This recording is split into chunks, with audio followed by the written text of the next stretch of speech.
아내에게 10살 어린 남자가 있다는 겁니다.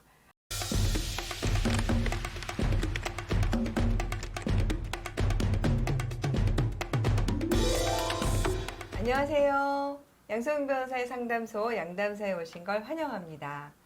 네, 더운 여름인데 네, 오늘 많이 굉장히 덥습니다. 뜨거운 사건을 지금 상담을 해야 되게 생겼네요. 네. 네. 10살 연하남과 바람난 아내의 기막힌 이혼 요구? 와, 네. 이게 정말 듣기만 해도 어떤 사연인지 제가 한번. 네. 갑작스런 아내의 이혼 통보에 정신이 아찔했습니다. 저는 우리 부부는 문제가 없다고 생각했거든요. 다만 아내의 긴 출장과 친구들과의 골프 여행이 마음에 들지 않았지만 일하면서 있을 수 있는 일이다 이렇게 생각을 했습니다. 더군다나 이제 10살인 딸아이를 무척 사랑하는 아내가 이런 일을 벌였을 거라 상상도 못했습니다. 아내의 이혼 요구는 6개월 전부터 시작이 됐습니다. 저와 모든 게 맞지 않고 더 이상 맞춰주며 살기 싫다며 아이는 자신이 키우겠다고 통보하듯이 이야기를 합니다. 그러다가 우연히 아내 신용카드 명세서를 봤는데 남성 운동화, 면도기, 소파까지 이상하다 싶어 아내의 주변 사람들을 만나봤는데요. 아내에게 10살 어린 남자가 있다는 겁니다. 아내 회사에서 함께 일하는 남자인데 두 사람 사이가 심상치 않다는 거죠. 설마 하며 아내를 미행했는데요. 회사 지하 주차장에서부터 함께 차를 타고 어디론가 가더군요. 집에 온 아내에게 어떻게 된 일이냐 추궁했더니 말도 안 되는 소리라며 절대 아니라고 합니다. 이 일로 계속 부부싸움을 하다 아내의 뺨을 한 대 때렸는데 이 일로 아이를 데리고 집을 나가 돌아오지 않습니다. 아내가 이혼 소송을 하면 저는 꼼짝없이 당하는 건가요? 어린 남자와의 외도 증거는 영수증과 주변 지인들이 전해준 이야기밖에 없는데 증거가 될까요? 라고 사연을 보내주셨습니다. 최 변호사님, 이 사건 네. 어떻게 하나씩 조금 답변을 좀 해주셨으면 좋겠는데요. 네네. 마지막부터 얘기를 한번 음. 해볼게요. 지금 외도 증거로는 일단 영수증하고 주변 지인들의 이야기밖에 없다고 하네요. 네. 어떨까요? 우선 부정행위의 증거로는 될 수 있을 것 같습니다. 왜냐하면 우리 법원에서는 이제 부정행위의 증거를 굉장히 폭넓게 인정을 하고 있는데요. 지금 뭐 남성 운동화, 면도기 뭐 이런 걸 구입한 영수증만으로는 사실 증거가 빈약할 수 있지만 네. 이제 주변인들이 아내의 부정행위를 이제 목격하고 거기에 대한 이제 진술까지 더해진다면 부정행위에 대한 입증 자료는 충분할 것으로 보입니다. 네. 지금 보니까 지인들이 이야기를 일단 전해줬는데, 네. 근데 이게 지인들이 나중에 음. 도와달라고 했을 때 도와주지 않는 경우가 네. 종종 있잖아요. 네, 그렇죠. 네. 그러면은 이제 법원을 통해서 증거를 좀 수집해 보실 수가 있겠습니다. 그래서 음. 금융거래 정보 제출 명령을 신청해서 이제 아내분의 금융거래 내역을 좀 확인을 해본다든지 네. 또 이제 증거보전 신청이라고 해서 이제 회사 지하 주차장에 CCTV를 좀 열람을 해보실 수도 있겠어요. 그리고 네. 통신사 사실 조회를 통해서 이제 아내와 상간남의 이제 연락 횟수도 좀 조회를 해보실 수 있겠습니다.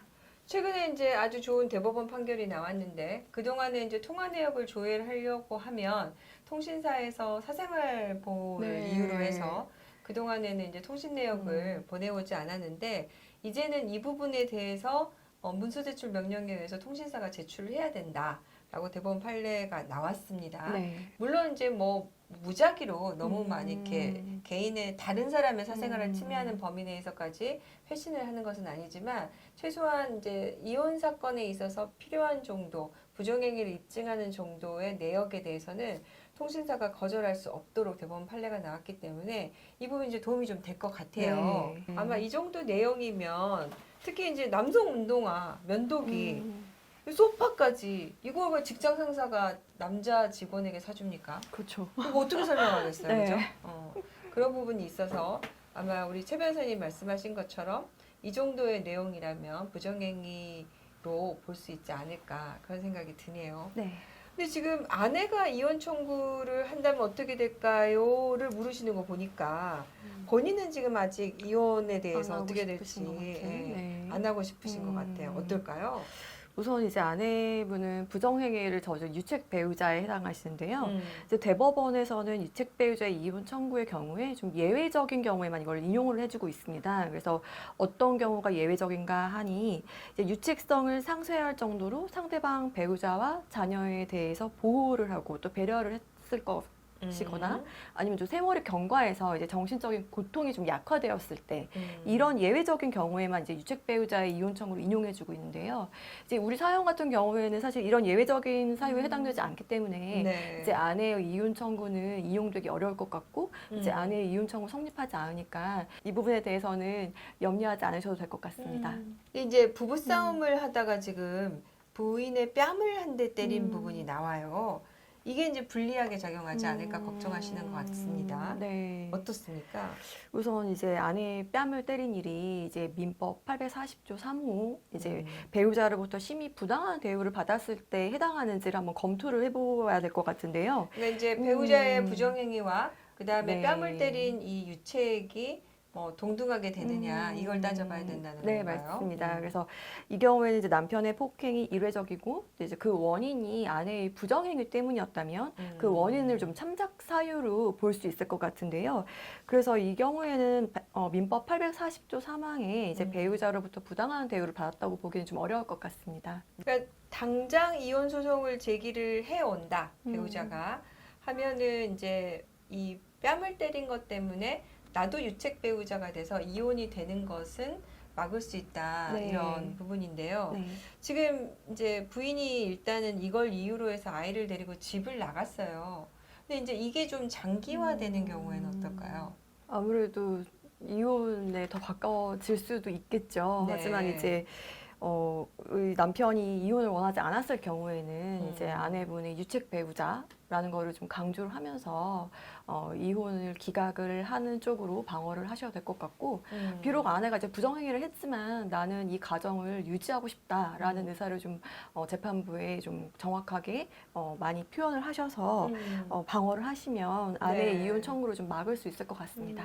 가정을 지키고 싶다는 이런 의사가 진정하다는 부분, 정말로 그렇다는 부분, 배우자하고 앞으로 잘 살 수 있을 거라는 부분, 그리고 배우자가 지금 집을 나갔지만 내가 뺨을 한 대 때리긴 했지만 우리 혼인 관계가 파탄된 것은 아니다라는 부분을 잘 입증을 하신다면 어쨌든 지금 상황에서는 좀 대처를 하실 수 있지 않을까 그런 생각이 드네요. 일단은 아마 상처를 많이 받으셨을 것 같아요.